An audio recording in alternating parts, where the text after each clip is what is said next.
Hi అండి. ఇవాళ ఎక్కువ ఫ్రెండ్షిప్ అనేది ఏదో పైన ఏదో మేగడలాగా అయిపోతూ ఉందనుకోండి, పాల మేగడలాగా అయిపోతుంది. కానీ 70s 80sలో ఉన్న ఫ్రెండ్షిప్ అనేది అలా కాదు. అంటే వాడు ఫ్రెండ్షిప్ కోసం ప్రాణమైనా ఇచ్చిన టైప్లో ఉండేవారు. ఎందుకంటే నేను మా తాతయ్య వాళ్ళ ఫ్రెండ్షిప్ చూసాను, మా మామయ్య వాళ్ళ ఫ్రెండ్షిప్ చూశాను, మా తరం వాళ్ళ ఫ్రెండ్షిప్ చూశాను, మా పిల్లల తరం వాళ్ళ ఫ్రెండ్షిప్ కూడా చూస్తున్నాను. వాళ్ళకి అంటే ఇవాళ వీళ్ళతో ఉంటారు, నెక్స్ట్ ఇంకోళ్ళతో ఉంటారు, అందరినీ ఫ్రెండ్ అంటారు. ఫ్రెండ్ అనేది అలా కాదండి. ఒక్కసారి కమిట్ అయితే లైఫ్ లాంగ్ ఫ్రెండ్షిప్ అనేది ఉంటుంది. నువ్వు ఎక్కడ ఉన్నావు, ఎలా ఉన్నావు, 100 కోట్ల 200 కోట్ల డజంట్ మ్యాటర్. నీ దగ్గర రూపాయి ఉన్న ఫ్రెండ్షిప్ ఉంటాడు, ఫ్రెండ్గా ఉంటాడు. నాకు అలా తెలిసిన మనుషులు మా ప్రొఫెషనల్గా కొంతమందిని చూశాను. వాళ్ళ ఫ్రెండ్షిప్ చైల్డ్హుడ్ ఫ్రెండ్షిప్ని వాళ్ళ బార్బర్ ఇప్పుడుకు ఆయన one of the top most surgeon తనతో పాటు ఉంచుకున్నారు. వాళ్ళ క్లాస్మేట్ నా అకౌంటెంట్ కింద ఉంచుకున్నారు. వాళ్ళు సేమ్ ఫ్రెండ్ని తను హాస్పిటల్లో డ్యూటీ డాక్టర్ కింద పెట్టుకున్నారు. వాళ్ళ పిల్లలకి జాబ్ ఇచ్చారు. అలా రకరకాలుగా వాళ్ళ ఫ్యామిలీని ఎట్లా లిఫ్ట్ చేసుకోవాలి. మన ఫ్రెండే కాదు, వాళ్ళ ఫ్యామిలీ కూడా మన ఫ్యామిలీ లాగానే డీల్ చేస్తుంటారండి. కానీ ఇవాళ ఫ్రెండ్ అంటారు. ఇలా తిరగంగానే ఈ ఫ్రెండ్ గురించి ఇంకో ఫ్రెండ్తో మాట్లాడుతుంటారు. మాట్లాడటం చాలా చాలా ఈజీ అండి. ఒక మనిషి గురించి బ్యాడ్గా ఎందైనా మాట్లాడవచ్చు. కానీ మీరు మాట్లాడే మనిషి మీ గురించి ఏం జడ్జిమెంట్ చేస్తున్నాడో ఒక్క నిమిషం ఆలోచించారా? ఒక్కరి గురించి మీరు బ్యాడ్గా చెప్పినప్పుడు మీ గురించి బ్యాడ్గా చెప్పడానికి వాడికి ఎంత టైం పడుతుంది? థింక్ చేయండి. అలాగే కొంతమంది డైరెక్ట్గా చెప్పకుండా ఇండైరెక్ట్గా ఏదేదో చెప్తుంటారు. దాన్ని బట్టి మనం డైరెక్ట్గా వెంటనే రియాక్ట్ అయిపోలేం. వాడు పొజిషన్ అయ్యి ఉండవచ్చు, లేదంటే వాళ్ళకున్న మనీ, ఇదన్నీ రిలేషన్ బట్టి ఉండవచ్చు. మన వెళ్ళి డైరెక్ట్గా నువ్వు చెప్పడానికి నువ్వు గట్టిగా చెప్పాలి కదా అంటారు. గట్టిగా చెప్పాలంటే అవతల వాళ్ళ దగ్గర నుంచి స్ట్రైట్గా ఫేస్ టు ఫేస్ కూడా మనం గట్టిగా చెప్పి ఉండాలి కదా. ఎవిడెన్స్ లేకపోతే మనం ఎలా వెళ్ళి ఫైట్ చేయగలుగుతాం? అందరికీ ఎవిడెన్స్ ఉండాలండి. మీరు 6 అనుకుంటారు, అవతల వాళ్ళు 9 అనుకుంటారు. మీరు చూసే విధానం వేరు, వీళ్ళు చూసే విధానం వేరు.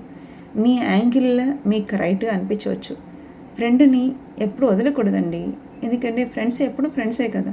అది ఎంతమంది ఉంటే ఏముంది? పొజిషన్ బట్టి ఫ్రెండ్స్ వస్తుందంటారా? కాదని అనుకుంటున్నాను నేను. మరి మీరు ఏమనుకుంటున్నారో నాకు తెలియదు. నా మైండ్ సెట్లో అట్లా ఉండదండి. మీరు 4 లక్షలు పట్టుచీర కట్టి వస్తేనే నేను మిమ్మల్ని బలకరించుకోవటం కలదు. అది పట్టుచీరకి ఇచ్చిన విలువ అవుతుంది, కానీ పర్సన్కి ఇచ్చిన విలువ ఎందుకు అవుతుందండి? మీరు ఎలా ఉన్నా ఏమైనా యు ఆర్ మై ఫ్రెండ్, అంతే కదా. నీలో నాకు నచ్చినది ఫ్రెండ్షిప్. మీరు బెంచ్ కార్లో దిగంగానే, లేదంటే ఆడి కార్లో దిగంగానే, ఇంకో పెద్ద పెద్ద బ్రాండెడ్ కార్లు ఏదైనా దిగంగానే ఫ్రెండ్షిప్ అయితే నేను దానికి కాదు కదండి. అలా ఉన్నప్పుడు దానికి ఇంకా వాల్యూ ఏముంటుంది? అది 5 ఏళ్ళు పని చేస్తుందో 10 ఏళ్ళు పని చేస్తుందో దాన్ని పక్కన పెట్టేస్తాం. ఫ్రెండ్ కూడా వాడు శతాబ్దం బతికి ఉంటాడు, 100 years. ఇవాళ ఉన్న జనరేషన్ అలా అనుకోవట్లేదండి. అనుకోకుండా ఏదేదో మాట్లాడుతుంటారు. నువ్వు గట్టిగా ఎందుకు చెప్పలేదు అంటారు. గట్టిగా చెప్పడానికి వాడు నా పగవాడు కాదు కదండి, నా ఫ్రెండ్. వాడితో నేను ఎలా గట్టిగా ఉండగలుగుతాను? నా కూతురితో గట్టిగా ఉండాలి. ఎందుకంటే నా కూతురు నా దగ్గర 25 ఏళ్ళకు ఉంటుంది. తర్వాత ప్రొఫెషనల్ రిలేటెడ్గా, లేదంటే మ్యారిటల్ రిలేటెడ్గా ఎక్కడో బయటికి వెళ్ళిపోవచ్చు. నా ఫ్రెండ్ గాడు ఎప్పుడు మన పోయినా కూడా బయటానికి నలుగురు ఉండాలి కదా. నలుగురిలో మన ఫ్రెండ్ ఒకడు ఉండాలి కదా. మోసేవాడు మా ఫ్రెండ్లో అయ్యి ఉండాలి కదా.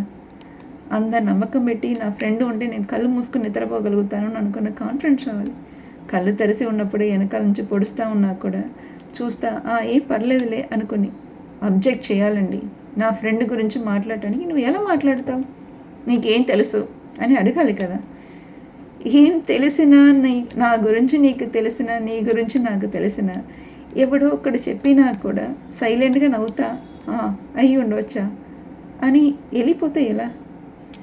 నేను తప్పు చేస్తాను, నా చుట్టూతో ఏదో బ్యాడ్ వైబ్రేషన్ జరుగుతున్నప్పుడు అక్కడ రాకుండా ఆపటం కదా ఫ్రెండ్షిప్ అండి కదా.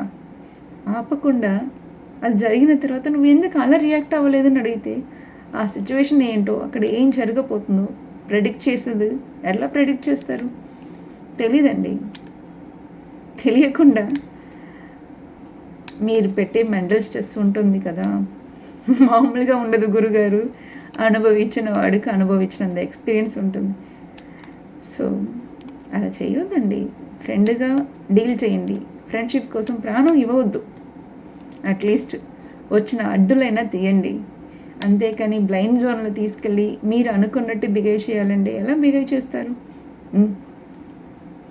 మీ సరౌండింగ్ డిఫరెంట్, మీ ఫ్రెండ్ సరౌండింగ్ డిఫరెంట్, మీ ఐక్యూ డిఫరెంట్, మీ ఫ్రెండోడ్ ఐక్యూ డిఫరెంట్.